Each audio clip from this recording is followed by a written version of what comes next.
Hi everyone, day 33, Wednesday 10th of June 2020. Welcome again. I said I'd do a few more memories from early days, and I can't miss out a minister called Mike Huck, who was around all the time and really helpful in fellowshipping with. And as a young person under him, he's probably not all that much older than me, he's 5 or 6 years older than me, but in those days that was enough. And he was an established minister of a Baptist church in Haywood, and he became known as the Rocking Reverend. He was one of the first Christians that had a rock band, a rock group. They would go around and do youth meetings with this rock band, and so he was there and blessed us no end. He baptised Janet, in the church in Rochdale where she became a Christian, and was around as a good influence in my working life. I might drop in quite often in just in his house and have dinner. I'd take my sandwiches and eat my sandwiches in his house with himself and his wife.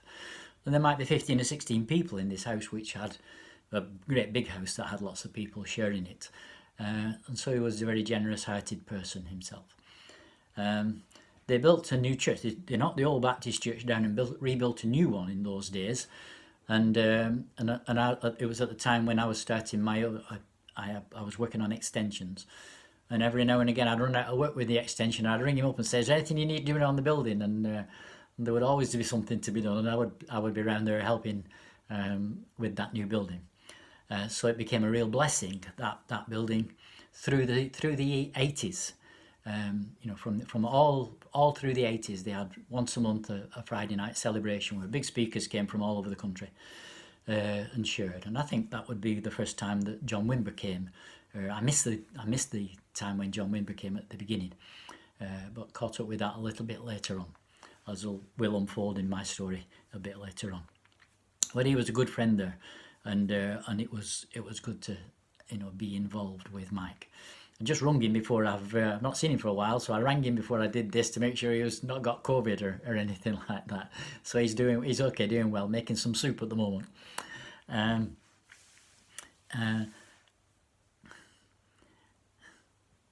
wanted to just tell you the story of that first church meeting at Bethesda, which I mentioned yesterday, which had its own story. So I will tell that here.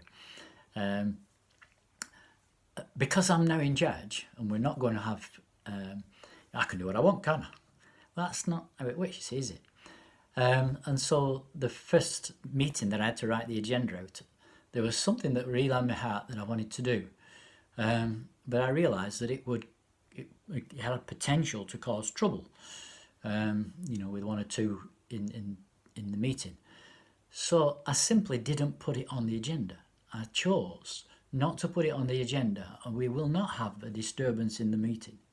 Chose not to put it on the agenda. We will have peace in this church. And so as the meeting unfolded, we were talking about something else. And then as we made the decision about that, it was my father that I thought might have had a problem. And so my father chirped up and said, "Well, if we think that about that, we should do this about this." And I said, that's right. Yeah, we should, shouldn't we? Yeah, that's a good idea. And so the Lord was covering the basis and making it that we had this peace and had this, this togetherness, which has continued and has grown all down these years. So I was so blessed with that. Just relating back to Mike, I had asked him for the previous church meeting when they were always a row, and nobody would ever take any notice of anything I said. But I felt really important. There was 2 issues on the agenda tonight, and I rang Mike and said, "What do you think I should do about these?" He said, "When the issue comes up, put a fruit gum in your mouth." That's a spiritual thing, isn't it? Put a spook. So I took notice. The issue came up, and I duly put this fruit gum in my mouth. Because I possibly, I don't know, but the 2 issues went the way I would have desired them to go for the blessing of the church.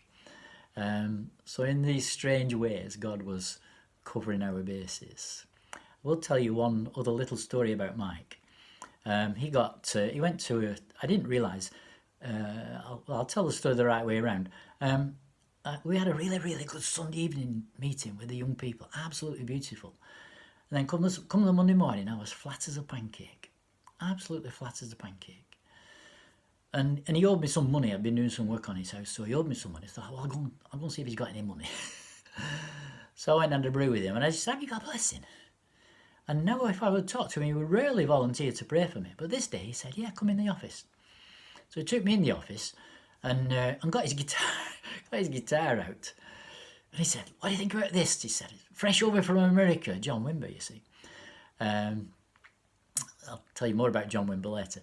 But and he sang it, oh Lord, have mercy on me and heal me. Oh Lord, have mercy on me and free me. Place my feet upon a rock. Put a new song in my heart. Oh Lord, have mercy on me. I was the first person in the north of England ever to hear that song, serenaded by Mike. And then he said, would you like me to pray? So I said, well, yeah.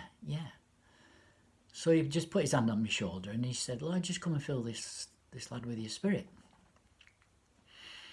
And I thought, I've been here before, nothing happens here, does it, Another story. Nothing happens, does it?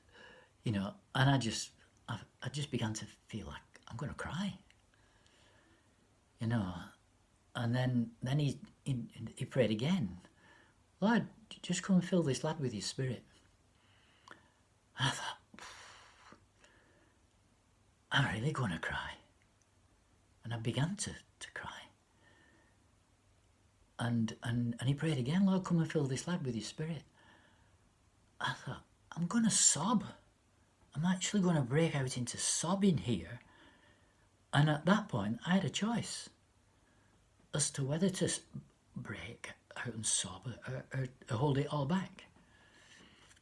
Anyway, I just thought, it's only Mike. So I let it out. I sobbed. I don't know, a minute or something like that. Just sobbed. And then he prayed again. Then he prayed again. Lord, just come and fill this lad with your spirit. And my mouth turned up at the sides a bit, And he prayed again. Lord, come and fill him with your spirit. And my mouth got wide. The grin got wider. And then he prayed again. Lord, come and fill him with your spirit. And again, I thought, I'm going to howl with laughter here if I don't stop myself. And again I thought, well, it's only Mike. So I just howled with laughter. I just roared with laughter as he was praying this, Lord, come and fill this lad with your spirit. Now it wasn't bells and it wasn't whistles, but it were God. And he just gave me a service in, I think. And it was just such a blessing to walk away from that day. He invited me that day to a meeting he was going to the next day. And I'll tell you about that soon. Maybe the next time we do something here, I'll tell you about that then. Tomorrow, we'll do that tomorrow. Okay. Thanks for taking so much time today to listen to this story. Thanks. God bless. Bye-bye.